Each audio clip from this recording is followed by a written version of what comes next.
Assalamualaikum warahmatullahi wabarakatuh. Salam sejahtera dan selamat sore, salam sehat. Teman-teman media yang saya hormati, senang sekali bertemu pada kesempatan hari Jumat, hari berkah, hari yang berbahagia ini. Dan saya sangat terhormat karena bersama saya di sore hari ini kita hadirkan tamu-tamu terhormat. Ada Wakil Menteri Luar Negeri Bapak Arief Hafaz Ogroseno. Kemudian juga ada Bapak Dirjen Hukum dan Perjanjian Internasional, Bapak Amrih Cinangkung, dan ada dua tokoh juga yang tentunya tidak asing, ada Profesor Edi Pratomo, Dekan Fakultas Hukum Universitas Pancasila, sekaligus Guru Besar Hukum Laut Universitas Diponegoro dan juga Duta Besar RI. Kemudian ada Profesor Hikmahanto Juwana, Guru Besar Hukum Internasional Universitas Indonesia. Sekali lagi terima kasih. Kita nanti akan ada dua sesi. Sesi pertama tentunya nanti akan ada briefing dari Pak Wamen dan juga diikuti oleh nanti Prof. Edi dan Prof. Hikmahanto. Kemudian kita akan memberikan kesempatan untuk tanya jawab. Kita lihat nanti alokasinya seberapa banyak, dan yang saya minta nanti teman-teman untuk fokus pada topik yang akan diangkat pada press briefing kali ini, gitu ya. Baik, kami dengan hormat memohon Pak Wamen untuk menyampaikan briefing. Silakan Pak. Terima kasih Pak Dir, teman-teman media sekalian. Sore hari ini kita ada dua kegiatan utama di Kementerian Luar Negeri. Yang pertama tadi dari jam 2 siang kita menyelenggarakan suatu workshop bersama dengan bersama dengan Presiden ITLOS atau International Tribunal of the Sea atau Pengadilan Hukum Laut Internasional, membahas mengenai masalah perubahan iklim dan juga mengenai kaitannya perubahan iklim dengan Paris Agreement dan juga Konvensi Hukum Laut. Eventnya berjalan dengan baik, alhamdulillah. Jadi selain paparan dari Presiden ITLOS, Hakim Thomas Haidar, kita juga hadir di acara tadi beberapa pakar termasuk Profesor Edi Pratomo dan juga pakar-pakar dari berbagai universitas lain di Indonesia. Itu yang pertama. Yang kedua, acara sore hari ini adalah kita ingin menyampaikan pada teman-teman media bahwa pemerintah Indonesia telah menyampaikan kepada Sekjen PBB dan juga kepada registrar dari Konvensi Hukum Laut Internasional bahwa Indonesia mencalonkan dua putra terbaik Indonesia di bidang hukum internasional, yaitu Profesor Edi Pratomo yang duduk di sebelah kanan saya sebagai calon hakim hukum laut internasional atau ITLOS dengan masa kerja tahun 2026 sampai tahun 2035. Dan yang kedua, kita juga mencalonkan Profesor Hikmahanto Juwana sebagai anggota ILC atau International Law Commission untuk masa kerja tahun 2028 sampai tahun 2032. Proses pencalonannya dimulai sekarang dan insya Allah akan dilakukan pemungutan suaranya tahun depan, tahun 2026. Jadi kita masih mulai waktu yang cukup panjang untuk mempersiapkan lobby bagi Profesor Pratomo dan Profesor Juwana. Mengapa Indonesia mengajukan pencalonan ini? Pertama, karena Indonesia adalah negara yang menjadi negara pihak pada Konvensi Hukum Laut, yang kita telah melaksanakan banyak sekali pasal-pasal kewajiban hukum dan juga kewajiban-kewajiban lain dari Konvensi Hukum Laut itu sendiri. Tetapi kita belum pernah sama sekali ada hakim yang duduk di dalam Pengadilan Hukum Laut Internasional.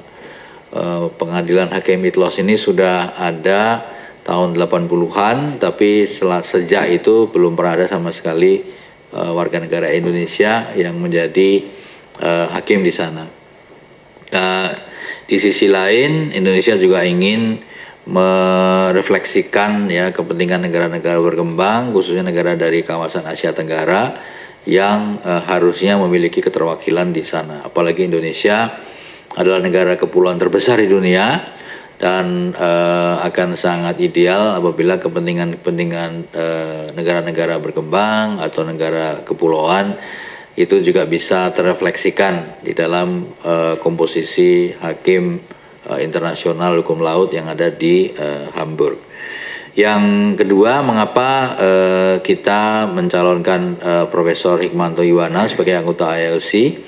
ILC ini adalah suatu lembaga di bawah PBB, ahli hukum internasional yang duduk di sana itu selalu ahli hukum internasional dari Indonesia, dulu Profesor Muhtar Kussumatmadja, kemudian belakangan Bapak Duta Besar Nugroho Wisnumurti, tapi kemudian setelah itu Lowong, dan kita ingin ada ahli Indonesia di sana karena kerja dari International Law Commission ini akhir-akhir ini terkait dengan masalah kelautan, masalah lingkungan hidup, dan juga yang kerja yang paling krusial saat ini adalah dampak dari kenaikan permukaan air laut terhadap hukum internasional, dan bahkan dampak dari kenaikan permukaan air laut terhadap garis pangkal suatu negara. Dan hukum internasional sama sekali belum mengatur mengenai hal itu, dan bisa menimbulkan kekhawatiran bahwa dengan naiknya permukaan air laut maka bisa saja terjadi kemunduran garis pangkal yang bisa saja berarti garis negara itu bisa, garis batas itu bisa berubah. Ini belum definitif, belum final, studinya sudah lama dilakukan, dan Indonesia merasa perlu memiliki suara di dalam proses penyusunan norma baru dalam hukum internasional di bidang kenaikan air laut. Tentunya kita tidak perlu lagi memperkenalkan ya beliau-beliau ini karena memang sudah sangat dikenal dalam hukum internasional dulu akademis, tapi mungkin saya ingin sekedar mengunderline lagi Profesor Adi Pratomo, saat inilah Dekan Fakultas Hukum Universitas Pancasila dan Guru Besar Hukum Laut Universitas Diponegoro. Beliau adalah diplomat karir, pernah menjadi Dirjen HPI dan pernah jadi Dubes RI untuk Jerman. Dan beliau juga menjadi utusan khusus Presiden dalam penetapan batas maritim. Kemudian Profesor Hikmanto Yuwana, beliau adalah Guru Besar Hukum Internasional Universitas Indonesia. Beliau juga pernah menjabat sebagai Rektor Universitas Jenderal Ahmad Yani dari tahun 2020 sampai 2025, jadi masih fresh. Beliau tentunya kita juga tahu Prof. Hikmanto Yuwana adalah Dekan Fakultas Hukum Indonesia. Beliau adalah pendiri dari Indonesian Society of International Law dan Indonesian Society of International Law. Beliau juga mantan Presiden Asian Society of International Law, di mana saya pernah jadi anak buahnya Profesor Hikmanto, karena saya adalah anggota dari Asian Society of International Law. Dan beliau tentunya sangat qualified ya menjadi anggota ILC, dan di dalam ILC itu nanti akan ada 34 pakar hukum internasional. Demikian kira-kira sedikit pembukaannya gitu ya. Satu lagi mungkin yang bisa saya sampaikan, meskipun beliau ini nanti dicalonkan oleh pemerintah Indonesia, dan kita akan berusaha maksimal pemerintah Indonesia untuk menggolkan beliau ini menjadi hakim ITLOS dan juga anggota ILC, tapi keberadaan beliau di sana adalah nanti dalam kapasitas pribadi, jadi bukan wakil dari negara. Jadi pada saat bertugas, misalnya Profesor Hikmanto Yuwana dalam melakukan kajian, penyusunan rekomendasi norma hukum internasional itu atas nama pribadi. Jadi pemerintah tidak bisa memberikan titipan gitu ya. Jadi benar-benar sangat independen. Demikian juga dengan Prof. Edi Pratomo di dalam posisinya insya Allah menjadi Hakim ITLOS juga atas kapasitas pribadi, independen, dan bukan merupakan wakil dari suatu negara. Demikian Pak Dir, terima kasih atas waktunya. Kita cukup saat ini dulu, mungkin bisa mendengarkan pertanyaan dari teman-teman media. Pak Wamen, terima kasih banyak. Apakah mungkin bisa kita beri kesempatan Pak untuk Pak Prof. Edi dan Prof. Ik mungkin beberapa kata, silakan Bapak. Pakai ini aja Pak. Oke. Baik, terima kasih Pak Direktur, Pak Wamen atas kesempatan ini, Prof. Hikmahanto, Pak Dirjen, teman-teman rekan-rekan media yang hadir di sore hari ini. Saya sebenarnya tadinya terkejut ya, karena saya nggak pernah mimpi untuk dicalonkan menjadi Hakim ITLOS ini. Tetapi karena pertimbangan-pertimbangan tertentu yang disampaikan oleh Pak Wamen dan teman-teman dari Kemlu, untuk tadi yang saya sampaikan Pak Wamen, kita mewakili satu wilayah Asia Pasifik ya, karena jatahnya ada 4 atau 5 orang hakim dari wilayah ini. Semuanya 21 hakim dari berbagai wilayah di dunia ya. Ada Amerika Latin, Eropa, Amerika, dan Afrika, Asia Pasifik. Kita negara yang besar di bidang maritim ya. Kita pernah melontarkan Maritime Fulcrum, World Maritime Fulcrum ya. Jadi kita juga pernah membuat kebijakan kelautan Indonesia, dan laut itu adalah 2/3 wilayah Indonesia. Kita negara besar di bidang laut, kita punya prinsip negara kepulauan, bahkan cara narik garisnya pun kalau perundingan dengan negara tetangga, kita memiliki archipelagic baseline ya, yang tidak sama dengan normal baseline yang dipakai oleh negara lain. Jadi representasi dari pandangan-pandangan Indonesia ini menurut saya perlu untuk disumbangkan pemikiran ini kepada ITLOS. Benar tadi ditunjuk oleh pemerintah, tetapi bertindak atas personal capacity ya. Jadi kita bebas, independen, profesional sesuai dengan UNCLOS. Karena sebagai anggota atau parti terhadap UNCLOS ini, kita punya komitmen untuk melaksanakan secara baik pada tingkat nasional. Kita sudah sejak tahun 85 meratifikasi UNCLOS, dan kita sekarang tadi diskusi di sore hari dipimpin Pak Wamen dan Pak Dirjen untuk meratifikasi, menyiapkan naskah akademik dan berbagai kemungkinan untuk diratifikasi dengan undang-undang dari pembahasan tadi ya, di perjanjian tentang biodiversity beyond national jurisdiction, BBNJ. Ini bagian dari climate change. Nah, kontribusi kita di ITLOS itu menurut saya suatu saat jika terpilih gitu ya, tentu kita punya cita-cita, kita ingin juga kontribusi di dalam pembuatan advisory opinion, ya kan, seperti ICJ juga punya produk yang namanya advisory opinion. Kita ingat case-nya Israel dengan Palestina ya, yang Menlu ketika itu pidato di ICJ, kita memberikan juga masukan bersama Prof. Hikmahanto tentang legal argument kita dalam rangka memperkuat legal argumentnya ICJ untuk diserahkan kepada Majelis Umum PBB. Nah, di ITLOS ini memang kurang terkenal seperti ICJ ya kan, karena ITLOS ini kan sengketa laut. Mungkin sekitar 30 kasus yang ditangani sengketa laut antar negara, tetapi sekarang ini baru muncul tahun lalu ITLOS menyampaikan advisory opinion tentang climate change dan ocean ya, tentang tadi Pak Wamen sea level rise, kemudian tentang masalah-masalah penyelesaian secara damai yang sekarang itu sebenarnya bisa ditangani oleh ITLOS, dan ITLOS harus menjadi salah satu think tank di bidang pelaksanaan hukum laut. Semua perundingan, semua urusan laut sudah ada konstitusinya Jadi undang-undang dasarnya di ITLOS itu adalah UNCLOS.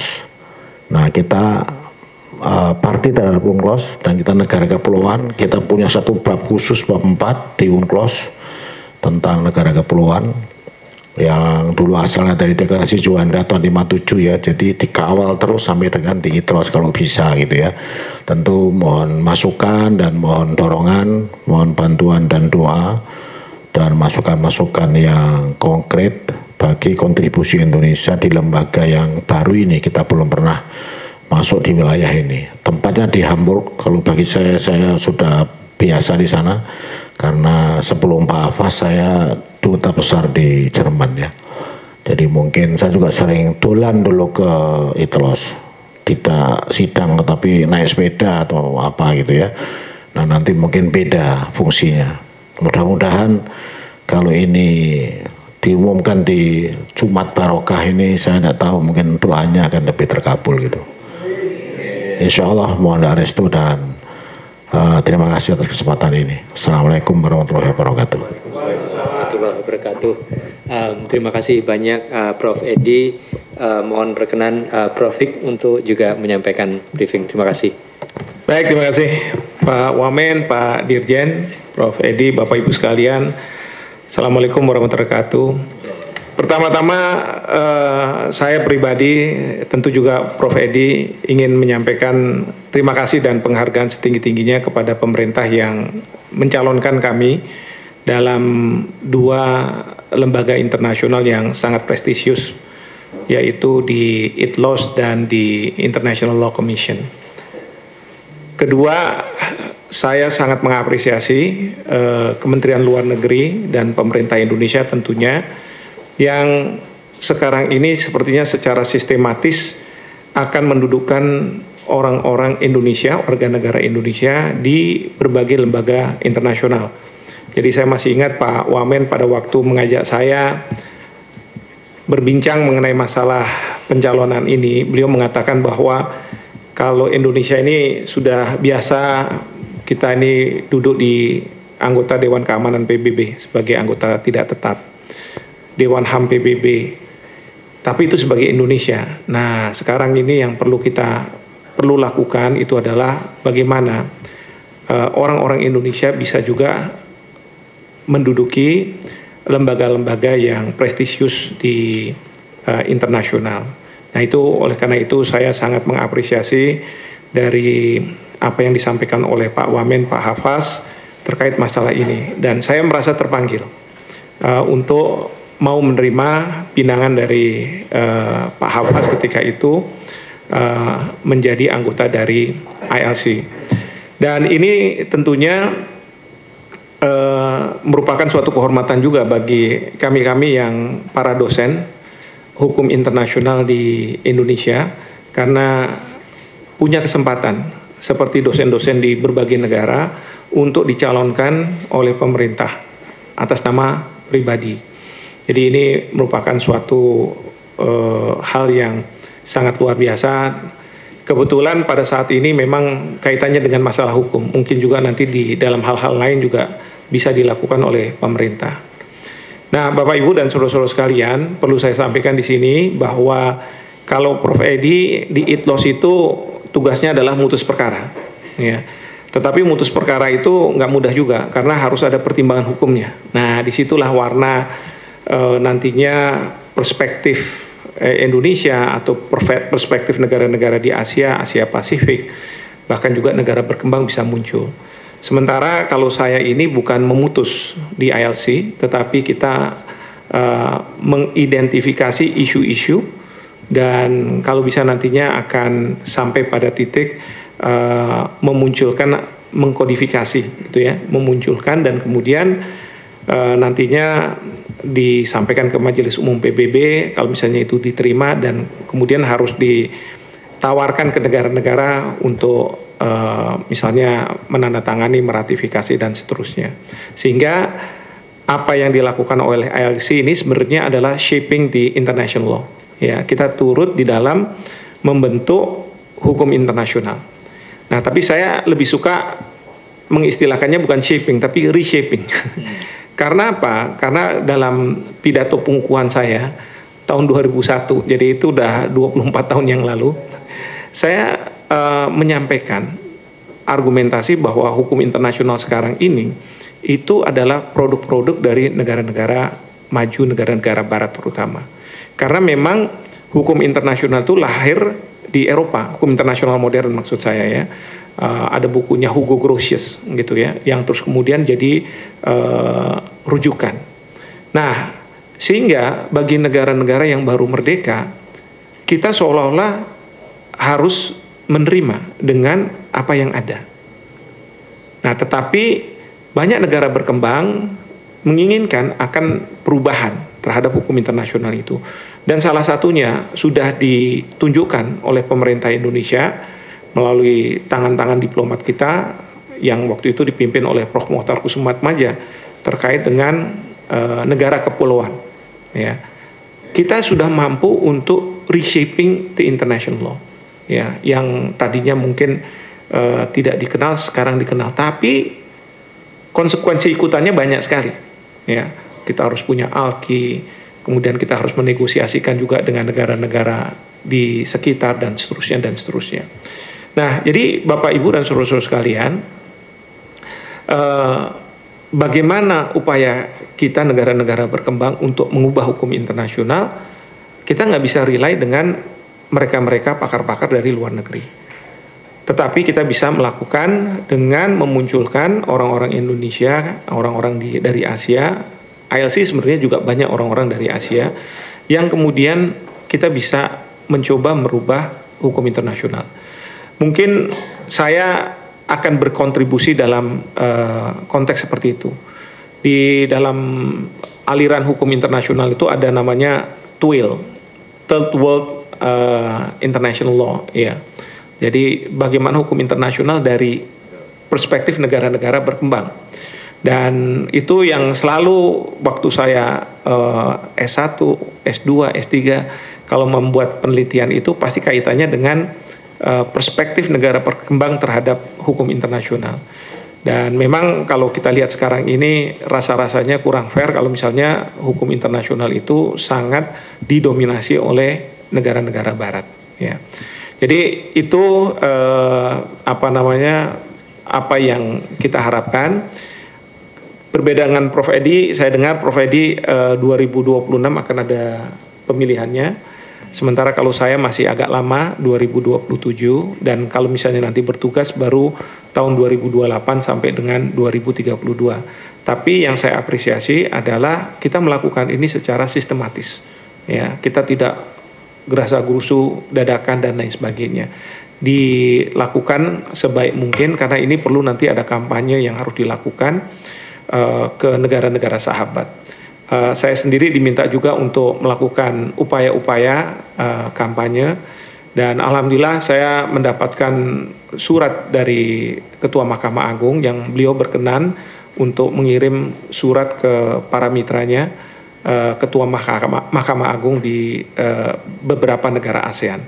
Itu yang saya juga apresiasi. Jadi memang kita harus hand in hand gitu ya. Ini bukan pekerjaan dari Kemlu saja, tetapi dari kita semua. Ya, termasuk para akademisi-akademisi, saya juga minta kalau punya temannya akademisi dari negara lain untuk siapa tahu punya akses ke pemerintahnya. Dan ini biasa dilakukan juga oleh negara-negara lain ketika ada pencalonan terhadap seseorang di dalam forum internasional.